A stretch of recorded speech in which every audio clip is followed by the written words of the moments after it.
두째 이렇게 자동 제거되면서 자동 승격이 된 거잖아요. 그러니까. 금운동 있었는데 금은 갑자기 탈락하고 동이 금메달된 느낌? 네. 이병철 씨의 회고록을 보면 사실은 셋째는 고려를 하지 않았다는 거예요. 왜요? 일단은 성격도 기업가로는 맞지가 않다. 아. 기업가라는 거는 기업도 잘해야 되지만 다른 기업과의 관계 또 그 당시에는 정치인과의 관계 이런 게 되게 중요하잖아요. 근데 그러기에는 좀 적합하지 않다.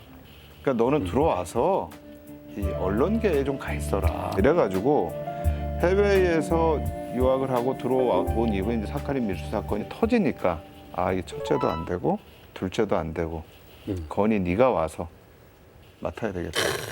이야. 이렇게 된 거죠. 아, 이거 완전히 로또 맞았네. 운이 엄청 좋은 것 같지 않아요? 뭔가 이렇게 우주의 기운이 광운, 재물 모든 게 다 그냥 쏟아지는. 그러니까. 예. 이거를 굴러들어온 복이라고 봐야 되나 업이라고 봐야 되나. 근데 이병철 회장도 성과 위주의 경영 이런 거 굉장히 강조했던 분이었기 때문에 당시에 이건희 입장에서도 상당히 머리가 복잡했을 거예요.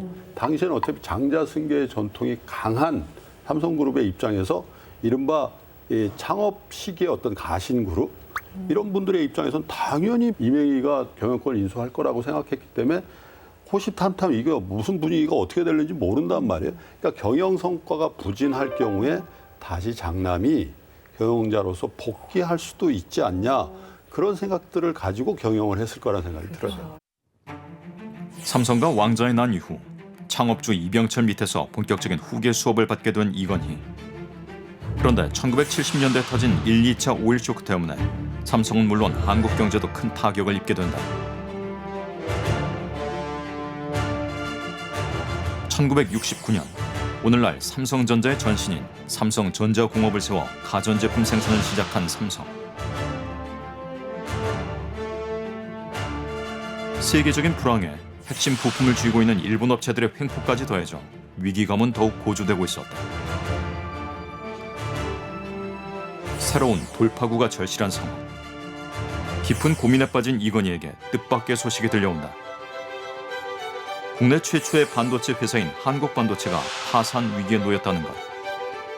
이건희는 즉시 인수를 제안했지만 삼성 내부 경영진의 반대에 부딪히고 결국 그는 자신의 사비를 털어 한국반도체를 인수한다. 인수 뒤 적자가 계속됐지만 묵묵히 반도체 사업을 주도한 이건희. 후계자로서의 능력을 증명하기 위해 스스로가 선택한 생애 첫 번째 사업이었다. 하필 그 경영 심판대에 올랐던 그 시기가 이제 오일 쇼크로 인해서 우리나라 경제가 매우 안 좋았던 상황이었군요. 삼성 같은 경우도 전자산업을 이제 막 시작할 무렵이기 때문에 핵심 소재 부품은 거의 일본에서 수입을 해왔거든요. 근데 일본에서 부품 이런 거를 굉장히 가격을 높여버린 거죠.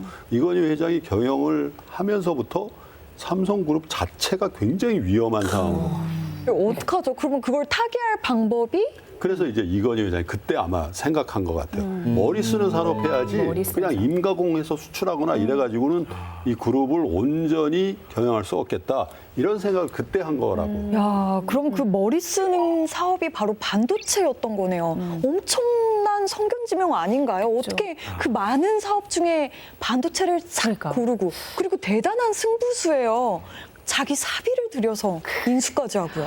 미래 먹거리가 반도체에다라는 그 인사이트가 있었다는 게 대단한 거고. 그 당시에. 정말 미래에서 왔나? 요 장면을 딱 따가지고 그 드라마에서 패러디를 했었던 거잖아요. 사람 장사는 끝났다 이러면서 미래에서 왔나 진짜?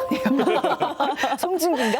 근데 이제 이건희 씨가 이제 60년대에 일본 와세다 대학을 졸업하고 미국 조지 워싱턴 대학에서 MBA를 했는데 70년대 초에 실리콘밸리를 좀 많이 왔다 갔다 했다는 거예요. 요때가 보면 1975년이 빌 게이츠가 마이크로소프트를 창업한 해예요. 아, MS. 네, 그리고 잡스가 애플을 개발합니다. 아이고. 이야, 시를 목격을 했구나. 네, 이제는 PC라고 네. 하는 컴퓨터의 시대가 이제 오는 시대인데 이제 그걸 보면서 무엇을 생각했을까? 그곳이 산산밭인 줄 알았군요. 산산 냄새를 그 미국 실리콘밸리에서 맡았네요. 그랬네요. 아니, 근데 아까 최초의 반도체 회사를 지금 인수했다고 했는데 네. 최초의 반도체 회사 삼성이 아니었나 봐요? 우리나라는 뭐 반도체 하면 삼성이잖아요. 그러니까. 그래서 모든 분들이 거의 대부분의 분들이 아 삼성이 반도체를 아예 처음부터 시작했구나 이렇게 생각하시잖아요. 그건 아니에요. 1950년대 미국에 유학을 하고 모토로라에 근무했던 강기동 박사라는 분이 계세요. 이분이 한국 반도체라는 걸 설립해가지고 사실 우리나라 반도체 효시가 됐는데 오일 쇼크가 이 회사를 망하게 한 거예요. 네. 오일 쇼크. 굉장히 힘들어지다 보니까 그걸 이제 당시에 이건희 회장이 $50만 투자를 했는데 화재를 왜 털었겠어요? 네. 원래 회사 돈을 갖다 줘야 되는데 그렇지. 아버지가 안 된다 그러니까. 아버지가 반대를 하셨어요. 네, 이병철 회장은 물론이고 회사의 중요 임원들이 다 안 된다는 거예요. 왜냐면 그때 이제 삼성이 이제 막 TV 만들 때거든요. 네. 야, 이게 반도체 반자도 안 들어봤는데 이걸 한다고 그러니까 이제 중역 회의 이런 데서 다 반대를 하니까 이건 회장이 야, 그래도 이건 해야 될 것 같은데 이런 생각을 했던 것 같고 결국은 한국 반도체 지분을 전량 인수를 하고 회사명을 삼성 반도체 주식회사로 바꾸는 것까지 하게 되죠. 이건희 회장은 저는 정말 고민이 됐던 것 같아요. 내가 지금 어린 나이에 이제 후계자처럼 지금 딱 된 거 아니에요. 이병철 회장 딱 앉아 있는데 바로 왼쪽에 맞아요. 이건희 회장 딱 왼팔. 앉아 있는 거잖아요. 최원정 아나운서인데 왼쪽에 딱. 그러니까요. 약간 수정정하는 분위기. 이건희 회장 자리. 제가 여기서 역사전을 해서 안 잘리려면 뭔가를 좀 보여줘야 되는데 뭘 보여줄까 결단을 내렸다. 이게 실패했다? 그럼 이제 다 날아가는 거거든요. 그러니까 나중에 이제 이건희 회장이 그런 얘기를 했다는 거예요. 반도체 사업이 자기 어깨를 엄청나게 짓눌리고 있었다.